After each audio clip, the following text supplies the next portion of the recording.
What's going on, guys? Ralph, Ernest, ER Sports here again to give you what we love the most, and that's talking about professional sports. Before we start further, big bro, how you doing today? My brother, no more basketball, man. I'm listening to the whole summer league thing, but you know what? I mean, we have free agency just wrapped up right now, brother. So that's the talk we got going right now. Dude, but it's in my mind, it's been the craziest free agency period ever. Well, since 2010. Yeah, man, 2010 was insane. 2016 was also a really big one. Yeah. But this one is just incredible. And guys, as you know, we've been talking about the entire free agency, the entire trade rumor process, and we're going to go with another series of our NBA teams. And this is a really hot team. We've never talked about them. It's the Los Angeles Clippers. Yes, sir. The Lakers' little stepbrother, which has pretty much come out of the shadow. Yeah. They're right there with the Lakers. You know, they made two huge splashes. They were able to convince Kawhi Leonard to sign with the team. Signs 4 years for the max, but they don't do that. Just like you said. Oh wait, there's more. They traded for Paul George, giving them 5 first-round draft picks, and now what it looks like that they have is they probably have the biggest shot to win the 2020 championship. You know, Kawhi Leonard, he's the 2019 NBA Finals MVP. Paul George just came off of a MVP caliber season. So these guys are ready to go. So, bro, I want to ask you, what are your thoughts about the Clippers move? Wow, so I called it out. If you guys haven't caught that free agency prediction video a couple of weeks ago, go ahead and hit that like and check it out. I did predict that Kawhi would be going to the Clippers. Yes, you did. Yes, you did. My man called it. Didn't take a brainstorm. Nobody thought. Jalen Rose said 99% he was going to the Raptors. Chris Broussard.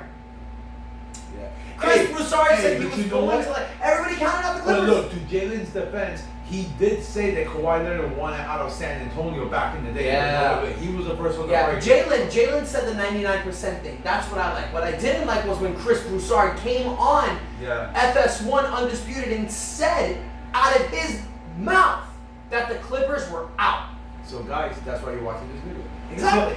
So pretty much, guys, we're not talking about pretty much the past, what could be rumors. We're talking about, the aftermath, what's happened. Exactly. The fact, kudos to Jerry West, my man, and kudos to Kawhi Leonard, his selling ability to go ahead and have Paul George convinced that the LA is the place to be. Even though that was the place he originally wanted to. Remember with the whole Lakers talk before he actually got traded out of Indiana to Oklahoma. But my man, this is a lot. Obviously, like I mentioned about Kawhi Leonard's ability to sell a product, to sell a strategy, an idea. And Jerry West to close the deal, my man. And it took 5 first-round picks, like you mentioned, including 2 pick swaps as well to go ahead and make it happen. But brother, right now the Clips are ready to roll, man, with the top 2 players being Kawhi and Paul George. Absolutely, and all I gotta say is this for Kawhi Leonard. The ball's on you, man. That's what I'm talking about. You could have took the cheaper route, the easy, safe route. You could have gone with the Lakers and joined this dynasty to try to win. But no, what did you do? You showed everybody, I ain't about that. I ain't about that life. I want to do it on my own. I proved to everybody this year that I can win a championship on my own. So I'm going to take one of the best defensive players that I know, and I'm going to go to the other Los Angeles team. I'm still going home, but I ain't doing it off the bandwagon. I'm doing it by myself. So mad props to Kawhi Leonard. Mad props, man. Yeah. Now, the next part I want to get to is because the Lakers are still in contention. LeBron, AD, any team that has AD and LeBron are in contention. But I'm going to tell you what, bro, and I know we talked about this a little bit. I like the Clippers more simply because what they have around the 2 stars. And I know you like these guys too, but let's break it down for a second. Patrick Beverley, one of the best defensive point guards in the NBA. We've talked about him a little bit in the past. They signed him for 4 years, $40 million. They also got Zubac, that great center that came from the Lakers last year. Really did his thing. Signed him for 4 years, $28 million. They still got Lou Williams. They still got Montrezl Harrell. And they picked up Rodney McGruder. This team around the 2 stars is loaded. So in my opinion, the Clippers are the team to beat in 2020. It's hard to argue that, my man. Right now, obviously, you're talking about a Clipper team that won 48 games to the Golden State Warriors with a healthy Durant, a healthy Klay, 2 6 games, and they just added Kawhi and Paul George. So the smart money, according to Vegas, and everybody would say that, they are the favorites. I'm going to go ahead and pump the not the grapes, guys. What the hell am I talking about? Yeah, let's pump the brakes on that, all right, about that. So bottom line is this. I feel the Lakers are still right in it. Okay. The Lakers are right in there. It seems like on paper that the Clippers do have the best team, and I'm not going to argue that right now. If you go from top to bottom, they have a much deeper team than LA. But kudos to the Lakers, man. Yeah, What they were able to make. You know what I'm saying? So. Picking up with DeMarcus Cousins, getting Danny Green, they got Avery Bradley also, who was got waived by the Grizzlies as well. They also got Quinn Cook, who had some big moments for the playoffs for the Golden State Warriors as well. So it's gonna be a show in LA this year, my man. Oh yeah, they're guaranteed to have 82 games a year of excitement. Well, actually 81. Excitement throughout the whole year. You're gonna have the Lakers and the Clips in the Staples Center. That's the ticket to have in town right now. Absolutely, man. I mean, these two teams is gonna be a rivalry. We've never seen the Clippers and the Lakers have an intense rivalry. It's either one's been good, one's been bad, or one's been really good, the other one's been mediocre. We haven't seen these two teams battle it out, and we're really gonna finally get to see that, which is gonna be amazing. Now, my question to you, bro, with all the moves that the Clippers have done, with this team that they have construed together. Obviously, it's a winning team, but are there maybe any other pieces that the Clippers should do? Maybe get a couple of shooters, or do you think the team that they have right now is the top contender? Obviously, the team they have right now is a top contender. I mean, who's to say that you could probably go ahead and tweak something here, tweak something there? I would foresee something of the Clippers probably making a big trade in season. I think they're going to go ahead and ride this team level with Doc Rivers. They're going to go ahead and ride it all the way through. Maybe in the trade deadline, excuse me, they might try to go ahead and make a tweak here and there. It's too premature. It's too early to tell. Yeah. I mean, I think pretty much this is the team they're going to be set with, the team that they're going to go with moving forward throughout the regular season. And I do definitely predict that this could be a team that will probably end up being the #1 seed. Oh yeah, absolutely. And they can also do things as we saw what the Raptors did, what the Bucks did. Yeah. When you're a team that's top 1 and top 2, during the middle of the season, there's a lot of buyouts. There's a lot of cuts and stuff like that. So like the Raptors when they got Marc Gasol, or when the Bucks when they got Mirotic, you can make those little additions, little pieces. That's what the NBA is all about. So the Clippers are right there to not only be the top contender, they have a possibility of being the team's next big thing. Because you got a couple guys lined up for the next few years. You got a bench that is stacked, and you have the possibility to add these little fillers. It's incredibly amazing. So the next part that I want to get into, there's a little thing that's going around. I don't know if you've heard. I think there's not going to be an issue, but it's going to be really interesting to see how Doc Rivers coaches a guy, one of his main superstars, that cheated on his daughter with a Miami stripper and had a baby with her. So this is the drama part that everybody wants to talk about. But how great is it that Doc Rivers can put that crap to the side, can put all that personal stuff to the side. Instead of them going hard after a Jimmy Buckets or a Kemba Walker or a Kyrie Irving, they went after Paul George. Yeah, make that deal because it's all about winning. It's all about winning, bro. So I commend Doc Rivers on that. Any thoughts on that?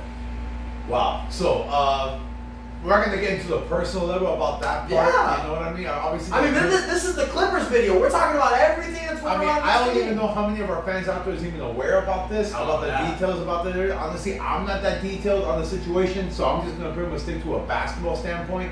I believe that Doc Rivers can trade away his own son. Yep. I think he can do anything. Isn't that great? That's what the NBA is, guys. It's all a business. It's all a business. If you need to do what you need to do to win. Yeah. And even though people are seeing it crazy, so you gave him 5 first-round picks. Guy, this is Paul George and Kawhi Leonard. These are 2 of the best of the NBA, especially defensively. Yeah. These are 2 great two-way players. So you put these guys with the 5 other players that I just mentioned. No, and not only that, if you look at the Clippers throughout the whole regular season, why I think they're still going to be the first seed. Look what happened in Toronto. In Toronto, Kawhi Leonard, he never really played in back-to-back games. He took nights off. In the most part, Kawhi Leonard only played 60 games. Which is smart. Yeah, and they kept him fresh for regular season. And I see the same thing happening more or less this year. Oh, yeah. He might play a few more, but now he has a guy like Paul George to step in and go ahead and carry the load whenever Kawhi Leonard's not there. And that's also the reason why you want to have a nice stacked bench. That's why I like the Clippers more than the Lakers, because they have guys coming off the bench that can play starting minutes. So you can have a Kawhi Leonard play 60 to 65 games, but you know there's going to be a guy like Lou Williams, Rodney McGruder, Patrick Beverley to step up in those moments. Yeah. Now, one thing I want to ask you, and I'm sure our fans at this point, all right, we're talking about the Clippers, everything's getting interesting. What about Ralph's wild card? Gotta ask you, man.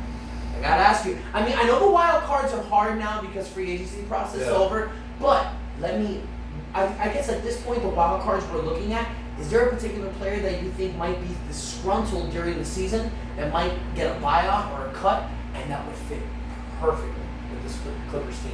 Well, in terms of perfect, I mean, like I said, man, we're just fresh off the we are. Our fans, they got to hear an idea. We got to be a step ahead of everybody else. I mean, yeah. I mean, you could possibly look at that. I mean, you look at the Clippers, the way they're constructed right now. You got Kawhi there, you got Paul George, so you know from the 2 or 3 you're already set. You got Pat Beverly at point guard. You got Lou Williams who's going to come off the bench. You got Montrezl Harrell. All right. You also go ahead. Excuse me, guys. And you have also Zubac. You know who's going to come off the bench. I think Montrezl Harrell will be the starter of the regular season. Okay. If there's one thing this team could probably use is maybe possibly a stretch four. You know, somebody that can go ahead and come in there, play that power forward position, defend other fours, and with the ability to hit the 3-ball. I think that's something that's not going to come by trade. It might be something that might go in the buyout market. Yeah. You know, at the trade deadline. So many teams are sad that bigger teams go back to Europe. If there is one wild card that you could throw out there right now, if he's willing to take a pay cut and be a part of the situation, is Marcus Morris. Yeah. Marcus Morris did commit to the San Antonio, but I just found out that recently he's actually reconsidering that. And probably backing out. We don't know what his motive is about it. Maybe it's actually because New York Knicks is offering him a 1-year deal for $15 million. So the Spurs are giving him 2 years for 20. Okay. The second year's a player option, but New York is like, bro, instead of giving you 1 year at 10, we'll give you 1 year at 15. But hey, who knows? If Jerry West can go ahead and make a quick call in there, like, hey, before you make that decision, you know what I mean? How do you feel coming over here and running in the Clip Show? Go ahead. If he goes ahead, I don't know what. I mean, the exact rule. Here's the thing: the Clippers don't have a lot of room because they used their mid-level exception on Rodney McGruder. He got signed for 3 years, $15 million. So that's roughly at about $5 a year. Yeah. So their mid-level exception is pretty much eaten up at this point. So if Morris wants to go to that team, he's gonna have to take a large pay cut. But here's the thing: what's more important to you, getting a little bit more money or winning that championship? For a guy like him, money might be more important. So, but I love the fit because this team can definitely use a stretch four, and this is the reason why there's so many NBA owners are probably kicking their ass right now because Mirotic is going back to Europe, and Mirotic is one of the best stretch fours in the NBA right now. A lot of teams could use them, and definitely the Clippers could. So, guys, that's pretty much everything that we want to talk about for the Los Angeles Clippers. Any of our fans in the LA area, this is for you. Congratulations on landing 2 of the best two-way players in the NBA, and guys all around the world. If you like the Clippers or if you like any other teams at all, we have posted a ton amount of videos in the bottom. We want you to go down, view those videos, and while you're doing that, we want you to push ER Sports. Hit that like button. Comment. Let us know what you want. Let us know what you want for the future. Are there other topics you want us to talk about? We're getting the football season. Maybe professional wrestling. Is there other stuff you want to hear? Or maybe other topics with the NBA? So guys, build the page. First and foremost, we want to thank everybody that supported us. We are finally in the 3 digits. We are finally over 100 subscribers. And to some, that may seem like nothing, but from 2 kids in Hialeah that have a little dream, it's a lot to us. You guys make us go and bust our ass and continue what we do. We have hard jobs. We have families. But we do this because we love it. So how can you help us build it? Hit that subscribe button. Share on social media. Let everybody know about us. I said it, but he's going to say it again. What can they do, bro? Subscribe, my man. Say it again. Subscribe. Say it with your chest. Subscribe, my man. Y'all know the drill. And until next time, Wolfpack out. And that's enough said.